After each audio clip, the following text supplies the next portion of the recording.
is one question. Why do some people rest in peace, while others wake up drained, anxious, and heavy without knowing why? Nothing attacks you when you are strong. Nothing touches you when your mind is disciplined, and nothing crosses into your space unless you allow it, first through fear, then through disorder. Tonight, I will show you why what you place under your bed is not about superstition. It is about authority. And once you understand this, nothing seen or unseen can disturb you while you sleep. Before anything can reach you, it must first pass through your mind. That is the part most people never understand. They spend their energy worrying about what others are doing, what forces may be working against them, what unseen things might exist in the dark. But none of that matters if the door is closed. And the door is not outside of you. The door is your inner state. When you lie down to sleep with a restless mind, you leave that door open. Fear, anger, resentment, and overthinking are invitations. Not because something is chasing you, but because your awareness is scattered. A scattered mind has no authority. It drifts, and anything that drifts can be influenced. This is why two people can sleep in the same room, under the same roof, and wake up completely different. One wakes up calm and clear. The other wakes up heavy and drained. The difference is not the room. The difference is the mind they carried into sleep. Understand this clearly. Fear is never protection. Fear is exposure. The moment you lie in bed thinking, what if something happens to me? You have already weakened yourself. You have handed your power away. Strength does not shout. Strength settles when your breathing slows, when your thoughts become fewer, when your body relaxes fully into the bed, your presence becomes solid, and what is solid cannot be disturbed. Many people try to protect themselves by reacting, by staying alert, by constantly checking, by filling the night with noise, prayers spoken in panic, or endless scrolling until exhaustion takes over. But panic has no discipline. Protection comes from stillness. When the mind is still, it becomes heavy. When it becomes heavy, it sinks into the body. And when awareness is rooted in the body, nothing can pull it elsewhere. Before sleep, you must close the day properly. If you carry unfinished emotional battles into the night, you carry open doors. Arguments replaying in your head, regrets, jealousy, guilt, these are leaks. Not because they are bad, but because they divide your attention. You are here, but your mind is somewhere else. And wherever your mind goes, your energy follows. This is why the first act of protection is not placing something under your bed. The first act of protection is placing your mind where your body already is. Lying down, breathing, letting the day end. You do not need to solve your life at night. Night is for recovery, not control. When fear appears, do not fight it. Fighting creates more movement. Instead, observe it. Fear dissolves when it is seen clearly. It survives only when you run from it or feed it with imagination. Sit with it. Breathe through it. Feel your body against the bed. The more present you become, the smaller fear gets. Eventually, it has nowhere to stand. People ask why some individuals seem untouchable. It is not because they are lucky or protected by something special. It is because they do not leak energy before sleep. Their mind is clean when they rest. They do not give the night unnecessary material to work with. When you close your eyes with clarity, calm, and inner order, you create a boundary stronger than any object, word, or ritual. The night respects those who respect their own inner space. Go to sleep without fear, and nothing will find you. Many people misunderstand the idea of placing something under the bed. They think the object itself is doing the work, as if protection comes from the material alone. That belief is weak, because anything that depends only on an object can be taken away, moved, or questioned. True authority does not come from what you own. It comes from how you stand within yourself. The object is not the source of power. It is a reminder, a symbol. When you place something beneath your bed with awareness, you are not hiding from anything. You are declaring ownership of your space. You are telling your mind, your body, and your presence that this place is ordered, intentional, and guarded. The moment intention is clear, the mind relaxes. And when the mind relaxes, it stops creating fear. Think about how humans have always used symbols. A uniform does not make someone disciplined, but when worn with responsibility, it reminds the body how to move. A ring does not create commitment, but it anchors a decision. In the same way, what you place under your bed anchors your inner authority. It is not there to fight anything. It is there to center you. When you prepare to sleep and consciously place something beneath the bed, you are training the mind to shift into a state of control. You are saying, "This is my resting place. Nothing crosses this boundary." That message is not sent outward first. It is sent inward. And once your inner world receives it, your outer world follows. Most disturbances begin when the mind feels uncertain. Uncertainty breeds imagination. Imagination feeds fear. Fear creates vulnerability. The object interrupts that chain, not because it is special, but because it breaks uncertainty. The moment your mind knows, "I have already taken care of this," it stops searching for danger. And when the search ends, the threat disappears with it. There is another important aspect most people ignore: consistency. Authority is built through repetition. If every night you perform the same simple action with presence, your nervous system learns safety. Over time, your body no longer braces itself during sleep. Your breathing deepens faster. Your dreams become calmer. You wake up less tired. This is not coincidence. This is the body responding to order. Do not treat the object as something mystical. Treat it as a tool for discipline. Clean it. Place it deliberately. Do not rush. Do not do it while distracted. That moment of attention is more important than the object itself. Attention is energy, and energy directed with calm becomes strength. Also understand this. Never speak excessively about what you do. Authority weakens when it seeks validation. The quieter your practice, the stronger it becomes. You do not need to convince anyone. The result will speak for itself in how you sleep and how you wake. If one night you forget the object, nothing bad happens. That is important to know, because the real protection is already in you. The object is only there to remind you of that fact. Dependence creates fear. Remembrance creates confidence. When you lie down knowing you have taken responsibility for your inner state and your space, your mind stops wandering. It rests. And when the mind rests, nothing has permission to disturb you. Place the object not with hope, but with certainty, and sleep in peace. When you fall asleep, your defenses do not disappear, but they change. During the day, your mind is active, focused outward, constantly responding. At night, that outward focus softens. The thinking mind steps back, and what remains is your deeper state. This is why sleep is powerful, and why it must be respected. It is not a time of weakness, but it is a time of openness. Most people believe vulnerability means danger. That belief itself creates tension. In reality, vulnerability without awareness is the problem. When you enter sleep unconsciously, carrying noise from the day, your mind continues moving even while the body rests. Thoughts turn into dreams, emotions turn into sensations, and whatever you repeatedly feed the mind during the day often visits you at night. This is why discipline before sleep matters more than discipline at any other time. You cannot force control while sleeping, but you can prepare the conditions. Just as a farmer prepares the soil before planting, you prepare the mind before rest. If the soil is clean, nothing unwanted grows. Understand that the mind, when tired, becomes suggestible. It accepts impressions easily. Images, words, and feelings sink deeper at night than during the day. This is why careless content before bed, arguments, fear-based videos, anger, gossip, stays with you. You may not remember it clearly, but your nervous system does, and it responds accordingly. People often wake up feeling disturbed without knowing why. They assume something external has happened, but most of the time, the disturbance was invited earlier, not intentionally, but unconsciously. The mind was left open, unfinished, unresolved. This does not mean you must control every thought. Control creates tension. Preparation creates ease. Preparation is simple. Slow down before sleep. Reduce stimulation. Let the body catch up to the mind.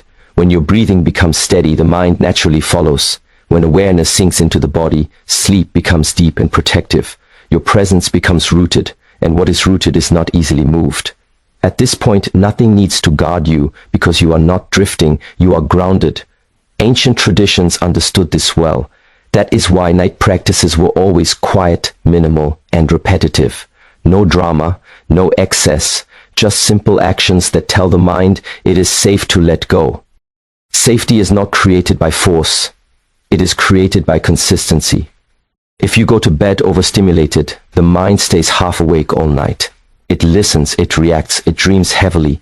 But when you go to bed calm, the mind fully rests.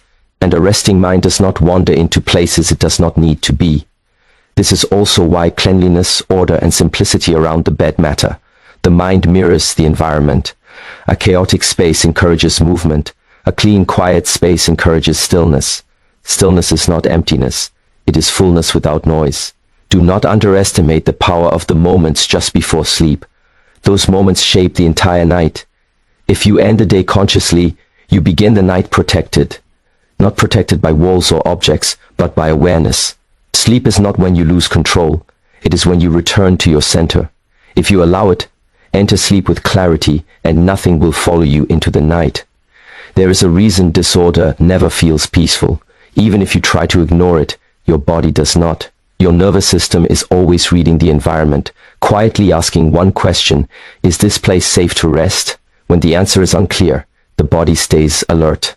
And an alert body cannot fully recover. People often look for protection in complicated ideas, but they overlook the simplest truth. Chaos weakens you, not because it is evil, but because it divides attention. When your room is cluttered, your mind keeps moving. When your space is unclean, your awareness stays scattered. And when awareness is scattered, rest becomes shallow. Order is not about perfection, it is about clarity. A clean, sleeping space tells your mind that nothing is unresolved here.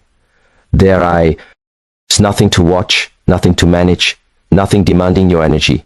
This message is subtle but powerful. Over time, your body learns that this place is for release, not defense. Think about how you feel when you enter a quiet, simple room compared to a crowded, messy one. Your shoulders drop without effort. Your breath slows naturally. That response is not imagination, it is biological. Stillness invites stillness. This is why simplicity has always been linked to strength. The more excess you remove, the less your mind has to carry. Many people try to protect themselves by adding more objects, more words, more rituals, more noise. But strength often comes from subtraction, from removing what does not serve rest. Darkness does not like order. Not because of superstition, but because order leaves no gaps. There is no confusion to hide in, no distraction to attach to. A disciplined environment reflects a disciplined mind, and a disciplined mind is not easily influenced. Cleanliness is also respect. When you respect the space where you sleep, you respect your body. When you respect your body, your posture, breathing, and presence change, even in rest. This quiet self-respect builds a boundary stronger than fear-based protection ever could. Notice how children sleep. When they feel safe, they fall asleep anywhere, deeply and quickly. Safety is not built from understanding threats, it is built from consistency and care. When the environment is predictable and calm, the body relaxes into it. This does not mean you must obsess. Obsession is just another form of chaos. The intention is simplicity, clear surfaces, fresh air, a bed that feels like a place of recovery, and OT storage. When you remove unnecessary items from under and around the bed, you remove symbolic weight from the mind. Everything near your body during sleep influences you.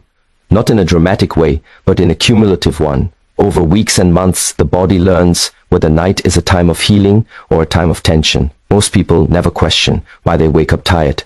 They only blame sleep length. But quality comes from environment. When the room is orderly, the mind stops scanning. When the mind stops scanning, awareness sinks inward. And when awareness sinks inward, rest becomes deep. At that depth, nothing external has relevance. You do not need to fight anything. You only need to remove what invites disturbance. Order does not attract attention, it dissolves it. Create a space that reflects calm, and calm will guard you through the night. Silence is often misunderstood. People think silence means doing nothing, saying nothing, hiding. But true silence is not weakness. Silence is containment. It is energy held, not energy lost. When you speak less, you gather more. And when you gather more, your presence becomes dense. What is dense is difficult to penetrate. Most people give away their power through their mouth.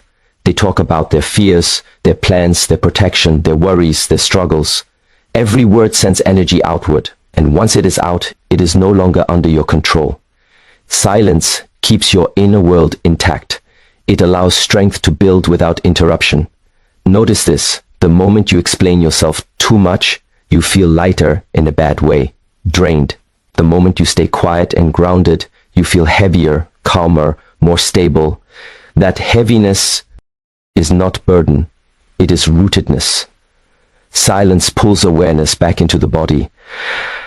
This is why silence has always been a form of protection, not silence born from fear, but silence born from confidence. When you do not feel the need to announce what you are doing, your mind remains steady. When the mind remains steady, nothing hooks into it. Speaking about fears feeds them. Speaking about protection weakens it. The more you describe what you are trying to avoid, the more attention you give it. Attention is energy. Where energy goes, influence follows. Silence cuts that loop. There is also a deep intelligence in quiet routines. Doing the same simple actions every night without commentary builds internal authority. You are not negotiating with yourself. You are not doubting. You are acting from certainty. That certainty does not need words. Think about the strongest people you have met. They are not loud about their strength. They do not warn. They do not threaten. They do not explain. Their presence speaks before their mouth ever opens. Silence allows presence to lead. At night, silence becomes even more important. Our words carry momentum. If you speak emotionally before sleep, those emotions echo into the night. If you argue, complain, or confess fear, the mind stays active. But when you move quietly through your routine, when your actions are calm and deliberate, the mind understands that it is time to settle. Silence also protects because it limits imagination. When you stop talking about possibilities, scenarios stop multiplying. The mind becomes simple, and simplicity is difficult to disturb. This does not mean suppressing truth. It means choosing when and where to rely. It. Night is not the time to process everything. Night is for containment. You hold yourself together so you can rest deeply. There is power in being unreadable. When your inner world is not constantly broadcast, it stays coherent. Coherence creates stability. Stability creates safety. And safety allows sleep to be complete. The less you explain, the less you leak. The less you leak, the stronger you become. Hold your silence, and nothing will find a way in. When morning comes, that is when you know the truth. Not from signs, not from symbols, not from stories you tell yourself, but from how you wake up. The body never lies. If something followed you through the night, you feel it immediately. If nothing touched you, you rise clear, steady, and present. This is the real measure of protection. Most people judge the night while they are still inside it. They analyze dreams, sounds, feelings, and sensations in the dark. But the night is not meant to be analyzed. It is meant to be passed through. The result appears in the morning. How you open your eyes, how your breath feels, how your mind moves or doesn't. When you wake up strong, it means your awareness stayed rooted. It means your energy was not pulled outward. It means your sleep was deep enough to restore you. This is not mystical, it is practical. A grounded mind rests fully. A restless mind wakes tired. Pay attention to the quality of your first moments awake. Do you feel scattered or centered, heavy or stable, rushed or calm? These are signals. If you wake anxious, something was unresolved. If you wake drained, energy was leaking. If you wake peaceful, nothing interfered. Protection is not dramatic. It is quiet. It does not announce itself. It shows itself in how little effort it takes to stand up, to breathe, to focus. When the night has passed cleanly, the morning feels simple. There is no residue. This is why discipline matters more than belief. Belief can change daily. Discipline builds consistency. When you prepare yourself properly each night, mentally, physically, and environmentally, the body learns to trust sleep again. Trust allows depth. Depth allows restoration. People who are truly protected do not obsess over threats. They do not scan their memories for signs. They do not replay dreams looking for meaning. They move forward. They take the morning as confirmation and continue with their day. The strongest state is when you do not even think about protection anymore, when it becomes natural, when sleep feels like returning home instead of entering uncertainty. That is when nothing has access to you because there is nothing exposed. Waking up strong also means waking up present. Your mind is not immediately pulled into noise. You are not rushing to distract yourself. You sit up, breathe, and feel yourself fully here. Presence is proof. If something truly had power over you, it would leave a mark. Confusion, fatigue, agitation. When none of that is there, when the body feels whole, you know the boundary held. Do not chase reassurance. Observe results. Strength is calm, safety is quiet, and clarity in the morning is the final answer. If you wake up grounded, nothing crossed into your night,